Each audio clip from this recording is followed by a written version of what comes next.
எனக்கு பிரியமானவர்களே, இன்று நாளிலே நாங்கள் பார்க்கின்ற பொழுது பார்னபாஸினுடைய பெருவிழாவை நாங்கள் இன்று நாளிலே கொண்டாடுகின்ற சந்தர்ப்பத்திலே உங்களையும் என்னையும் அழைத்து நிற்பது ஒருவருடைய இறை வார்த்தையை கொண்டு செல்லக்கூடியவர்களுடைய வாழ்க்கையில காணப்படுகின்ற பண்புகளை பற்றி இந்த நாளிலே சிந்திக்க நாங்கள் ஒவ்வொருவரும் அழைக்கப்படுகின்றோம். அன்பார்ந்தவர்களே, இறைவன் அழைத்து நாங்கள் யாரை அடிப்படையாக கொண்டு வாழ்கின்றோம்? நாங்கள் சொல்வோம் டிபெண்டன்ட். நாங்கள் சிங்களத்தில் சொல்லுவோம் யபென சருத்தையாக்க. யாரை அடிப்படையாக கொண்டு நாங்கள் வாழ்கின்றோம்? இறைவனை அடிப்படையாக கொண்டு நாங்கள் எங்களுடைய அழைத்தல் வாழ்க்கையில் வாழ்கின்றோமா, அல்லது மனிதர்களை அடிப்படையாக கொண்டு அல்லது பொருட்களை அடிப்படையாக கொண்டு நாங்கள் வாழ்கின்றோமா என்பதனை பற்றி சிந்திப்பதற்காக நாங்கள் எதனை அடிப்படையாக கொண்டு வாழ்கின்றோமோ அதன் அடிப்படையில் தான் உங்களையும் என்னையும் ஆண்டவர் எங்களை கொண்டு செல்வார். எனக்கு பிரியமானவர்களே, விசேஷமாக இன்றைய பர்னபாஸுடைய இந்த திருவிழாவை கொண்டாடுகின்ற பொழுது சீடர்களை ஒவ்வொரு இடங்களுக்கு அனுப்பி மறையை போதிக்க, நோயாளர்களை குணமாக்க, அவர்களுக்கு தேவையான உதவிகளை செய்து கொடுக்க, இவை ஒவ்வொரு பகுதிகளுக்கும் ஒவ்வொருவரையும் அனுப்புகின்ற பொழுது அவர் எதிர்பார்ப்பது இறைவனை மாத்திரம் மையமாக கொண்டு வாழ்வதற்காக.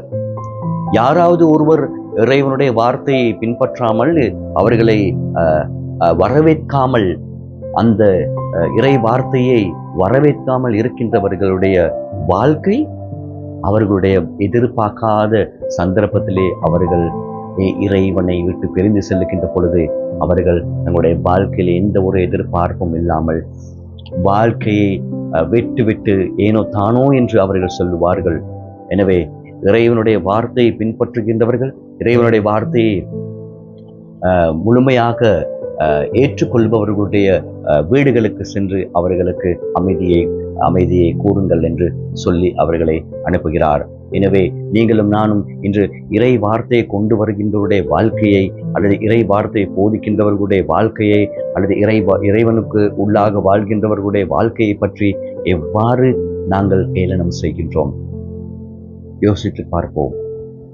நாங்கள் குறைகளை மாத்திரமே தேடியவர்களாக, குறைகளை மாத்திரம் கண்டுபிடிப்பவர்களாக இருக்கின்ற பொழுது, நாங்கள் உண்மையான செய்தி என்னவென்று எங்களுக்கு புரிந்தாலும், இறைவன் அழைத்ததை நாங்கள் அந்த அழைத்தலே காணப்படுகின்ற உன்னத தன்மையினை புரிந்து கொண்டாலும், நாங்கள் அதில் காணப்படுகின்ற குறைகளை தேடியவர்களாக இருக்கின்ற நபர்களாக இருந்து கொண்டே இருக்கின்றோம். எப்பொழுது நாங்கள் மாறப்போகின்றோம்? எவ்வாறு எங்களுடைய வாழ்க்கை நாங்கள் மாற்றப் போகின்றோம்?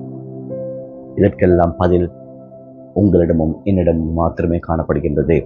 எனவே அழைத்த ஆண்டவரை சிறிதமாக பர்னபாஸ் தன்னுடைய செய்திகளை கொண்டு வருகின்ற பொழுது பலவிதமான இன்னல்கள், சூழல்கள், பலவிதமான தடைகள் வந்திருந்தாலும் அவர் இறைவனை அடிப்படையாக கொண்டு அந்த வார்த்தைகளை கொண்டு சேர்க்க வேண்டிய ஒவ்வொரு மக்களுக்கும், மக்களுடைய தேவைகளுக்காக அவர் பாடுபட்டு தன்னுடைய வாழ்க்கையை இறைவனுக்காக ஒப்புக் கொடுத்தவர்.